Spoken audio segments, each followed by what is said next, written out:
Hello and welcome to another macro screencast. This time it's the first of two videos about Speedy Navigation, moving around the text at high speed. And this one is about a single macro, SmartFinder, because it does lots of different things. So let's get some text. At its very simplest, then we can just find some text, HELLO. Okay, it finds that, and then I can move around. That find and replace is set up in the normal find and replace, so we can use that, or we can use the other type of find and replace box, but it's set up in there ready to use. The first batch of things it finds are just moving around from pages, footnotes and so on. So if I try find page 17, jumps to page 17. If I say find either F or N for footnotes, there are only two, so I go for footnote 2, and there's footnote 2. If I go for, there are no endnotes, so if I go for a comment, find comment 2, there are only two of those, so it goes straight to comment 2. Right, now from there on we've got wildcard find and replaces that are set up when you type in one of these codes. So the code for, let's say, year, so if I do a year, so it finds a year, that's just fine.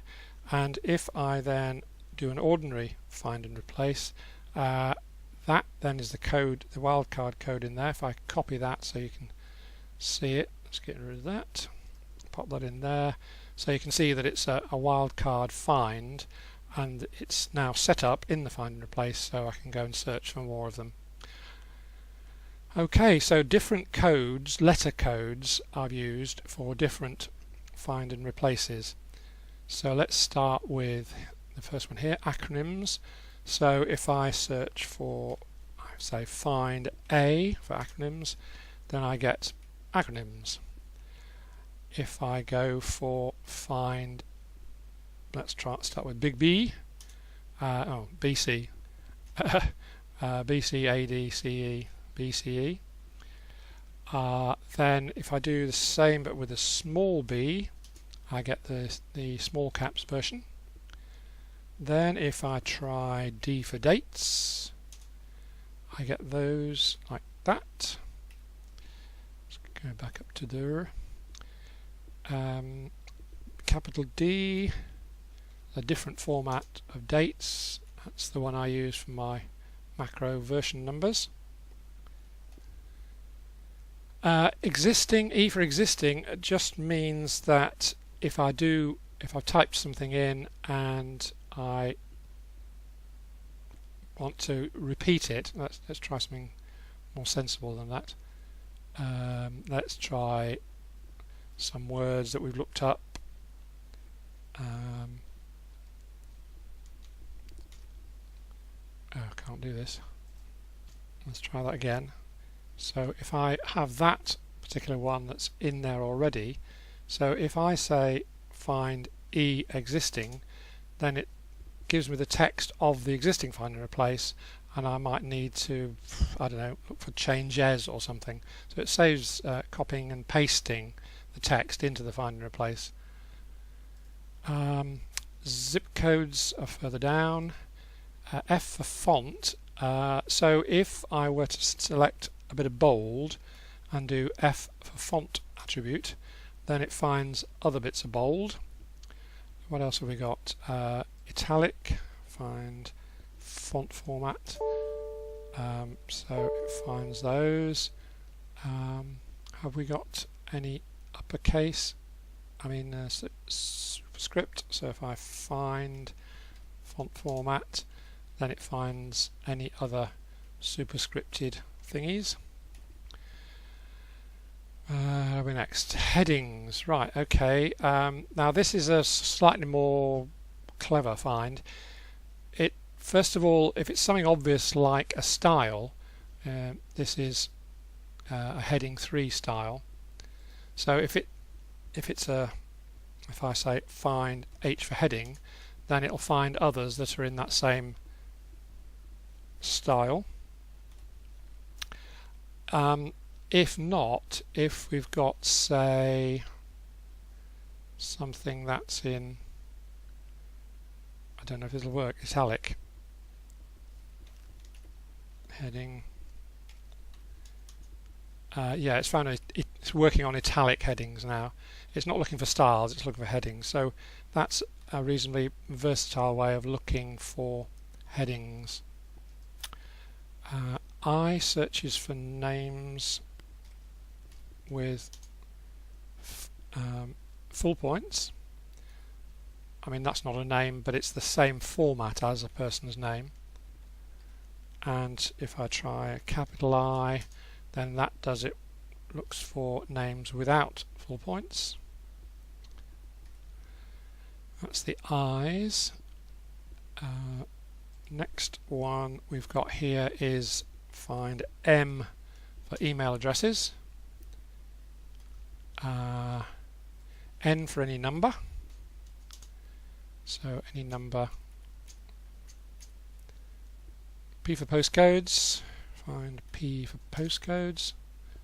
Alright, S for section numbers. Now the point about this one is if I just search for 2.3, then it will find that one there. But if I search for S 2.3, then it will actually look for 2.3, this one found there, at the beginning of the line. So in other words, a heading, not a reference to, figure 2.3 or something. U for units, okay. Find U.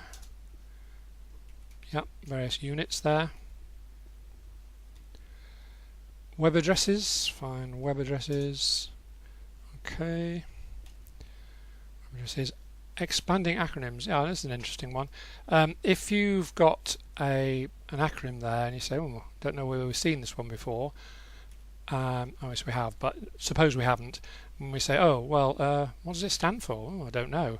So if you say find and X, then it tries to find something that might fit that acronym. So it's found that. If I go back again, and this time I try with a capital X, which is a more, if you like, versatile one. So find capital X. That's now looking for any three words that begin with B, B and C, whether they're upper or lower case. That's it. O's. Y for years, we did that just to try out earlier. Z for zip codes, find the zip codes. So those are American zip codes, 5-digit numbers. Canadian zip codes, find what's Canadian capital Z. So that's that one. Find European postal codes. That's of those two formats. Right, now the next one is slightly different. What it does is, if this is you can see this is a line on its own, and it starts with angle bracket A, a tag.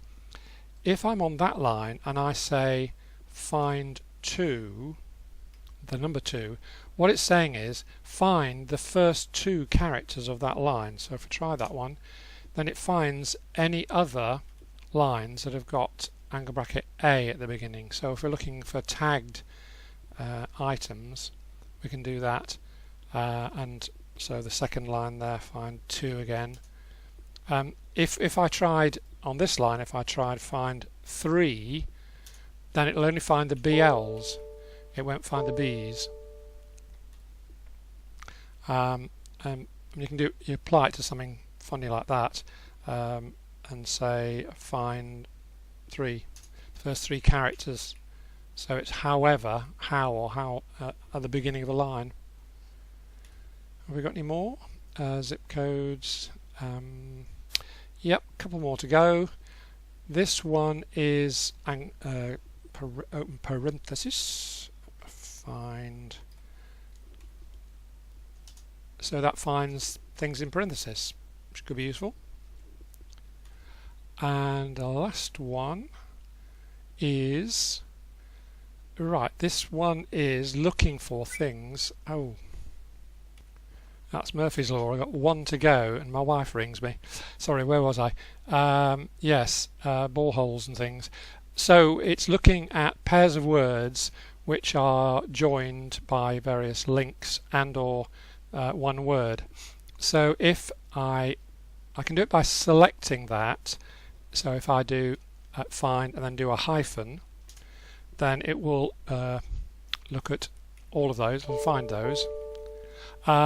If I'm lazy and just type that there and say find hyphen, then it's checking that is this the first of two words. If it is, then just press return and off it goes. If what you've got is the whole word and you do it, find hyphen, again it says, you know, is this the first word? So if I get rid of HOLE, then it does that. It refers to hyphen space word count macro because that's the one you use when you want to find out how many there are of those. So it tells you how many single word and whatever. Just one final thing to say before I go. I have been fiddling around with this as I've been doing this video, and it is a quite complicated program. And I have changed it for the better to fit in with some of the things I've done here. So if you're going to look at this macro, please get the latest version, and also bear with me if there are some problems with it. Let me know, because it isn't 100% yet. There are one or two funny bits in it. But basically the thing should work. So thanks for watching and bye for now.